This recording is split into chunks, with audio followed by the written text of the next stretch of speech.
कुरुक्षेत्र भूमि news में आपका स्वागत है। आज आपको लेकर आए हैं कुरुक्षेत्र डिस्ट्रिक्ट हल्का पेवा गांव सैंसा में। आज हम भावी सरपंच डॉक्टर कृष्ण जी से मुलाकात करेंगे और इनसे जानकारी लेंगे कि इनका राजनीतिक में आने का क्या मेन पर्पज है और ये जनता के बीच में क्या मुख्य एजेंडा लेकर आए हैं।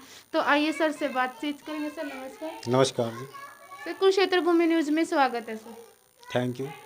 सर आपका राजनीतिक में आने का क्या मेन उद्देश्य है?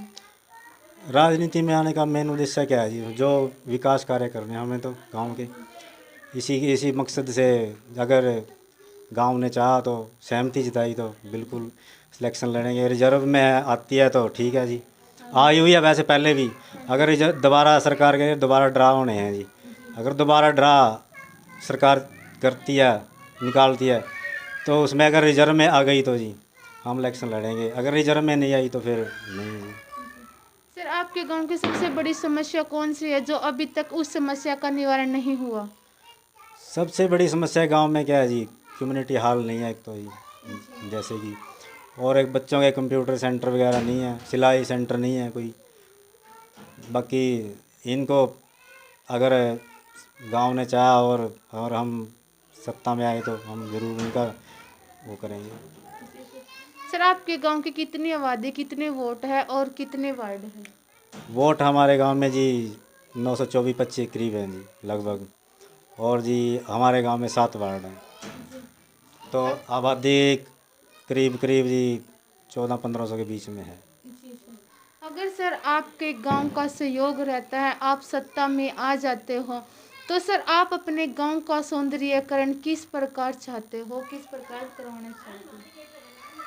अगर सत्ता में आए तो जी हम गांव का पूरे तन मन धन से विकास करेंगे और अपने गांव को और अपने ब्लॉक में, अपने डिस्ट्रिक्ट लेवल पे इनके नंबर पे लाना चाहेंगे। जी सर। सर अगर बात करें हम युवा साथियों की, युवा साथी सर नशे की कगार में डूब चुका है और उसका मेन रीजन है सर बेरोजगारी। तो आपकी क्या सोच है उनको मुक्ति दिलाने के लिए और जैसे वो भविष्य की ओर कदम बढ़ाए?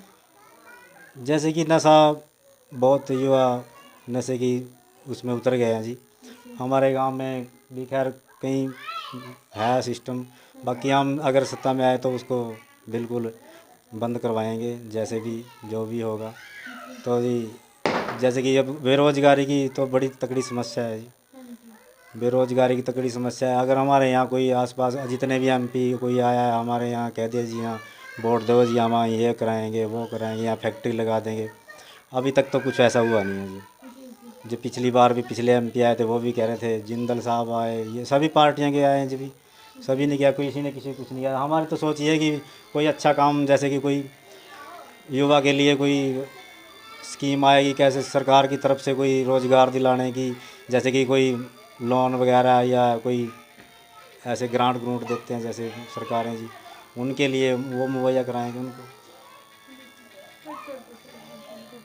सर जैसे कि आपने बता ही दिया है, वैसे तो मंत्रियों एमपीओ वगैरह के, सर जैसे हम बात करें सर, जैसे सरपंच बनते हैं, गांव के मुखिया होता है, ये बिल्कुल ग्राउंड लेवल की इलेक्शन होते हैं और उसके बाद जिला ब्लॉक के होते हैं सर, जैसे विधानसभा के होते हैं सर। जैसे लोग सत्ता में आ जाते हैं, सत्ता में आने से पहले वोट मांगने गांव में जनता के बीच में आते हैं, तो सर उन आज वोट मांगने से जब वोट मांगने आते हैं तो उनका अलग ही चेहरा होता है, जनता को विश्वास दिलाते हैं, वादे करते हैं बड़े बड़े। अगर वो सत्ता में आ जाते हैं तो सर वो जो मंत्री होते हैं एमएलए, वो क्यों नहीं जनता के बीच में दोबारा आते, क्यों नहीं उनकी समस्या सुनते और उस समस्या का निवारण करते? तो ऐसा क्यों है?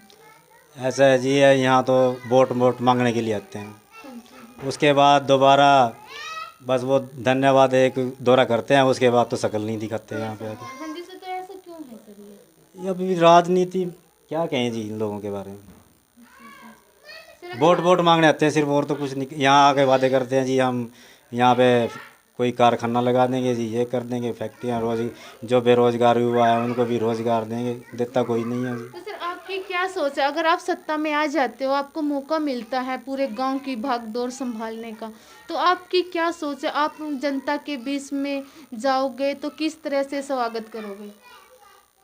स्वागत तो जैसे जैसे अगर हम गांव की जो जैसे कि सर धन्यवाद, जब आप सत्ता में आ जाते जो जनता के हैं वो आपका स्वागत करेंगे, तो आप किस प्रकार उनका धन्यवाद? धन्यवाद तो ऐसे करेंगे जी, गांव ने बना दिया है हाँ जी। तो अच्छी तरीके से गांव का वो करेंगे जी, विकास करेंगे। किसी भी युवा को या बुजुर्ग को, नौजवान, किसी को भी, बच्चे को, किसी को भी मान लो कोई दिक्कत होगी जी, उसका निवारण भी करेंगे। जैसे कोई मेरे लायक जैसे भी कुछ भी काम होगा तो हम उसको पूरा करेंगे जी जी, सर। उसको तन मन धन से जी अपना निभाएंगे जी। जैसे सर बात करें हम बेटियों की, महिलाओं की, तो सर गवर्नमेंट का नारा है कि बेटी बचाओ बेटी पढ़ाओ, उसके बावजूद भी लड़कियां सर आज घर में सुरक्षित नहीं हैं। तो आपकी क्या सोच है, और आपके गांव में अगर हम एजुकेशन की बात करें तो आपका जो स्कूल है वो कितने तक का है, और उसके बाद बच्चे कहाँ जाते हैं पढ़ने? एजुकेशन तो जी हमारे यहाँ तो मिडिल क्लास है, हाँ जी। स्कूल मिडिल तक है। उसके बाद हमारे पास के गांव में ही 10वीं का स्कूल है। उसके बाद 10वीं के बाद बच्चे पिहोवा में जाते हैं, +2 करने जाते हैं जी, वहाँ वहीं पे कॉलेज हैं, सारा कुछ है। अगर हम सत्ता में है तो हम सब सरकार से ही मांग करेंगे कि कम से कम +2 का स्कूल हमारे गांव में हो जी, जिससे बेटियां अपने गांव में ही पढ़ लिख सकें जी, बाहर जाने की ज़रूरत ना पड़े, जिससे कि सेफ्टी रहे जी। जी सर। जैसे सर कोरोना महामारी पूरे देश विदेश प्रदेश से जूझ रहे हैं पूरे देशवासी, और सर पर्व भी नज़दीक है, जैसे नवरात्रि चले हुए हैं, गुरु वाल्मीकि जयंती भी नज़दीक है, दशहरा और दिवाली, और पर्व नज़दीक होने के कारण सर मनाने भी ज़रूरी है। तो आप अपने ग्रामवासियों को, प्रदेशवासियों को किस प्रकार का संदेश देना चाहते हैं, और किस प्रकार की बीमारी से बचाव रखें और सुरक्षित रहे? ये कोरोना बीमारी बहुत घातक बीमारी है जी। हम तो ये गांव वालों से, देशवासियों से यही संदेश देना चाहते हैं कि अगर कोई पर्व मनाएं तो उसमें सोशल डिस्टेंसिंग का ध्यान रखें जी, मास्क लगाएं जी। ये हम तो यही संदेश देना चाहेंगे जी। जी सर। देखिए आज कुरुक्षेत्र भूमि न्यूज पहुंचा था कुरुक्षेत्र डिस्ट्रिक्ट हल्का पेवार गांव सैंसा में, और आज हमने भावी सरपंच डॉक्टर किशन जी से खास मुलाकात करवाई है, जो ईमानदारू है और सुचारू रूप है। तो हमारी आशा रहेगी जो सर का संदेश है वो जन जन तक पहुंचाए। तो बने रहे कुरुक्षेत्र भूमि न्यूज में। सर धन्यवाद। Thank you.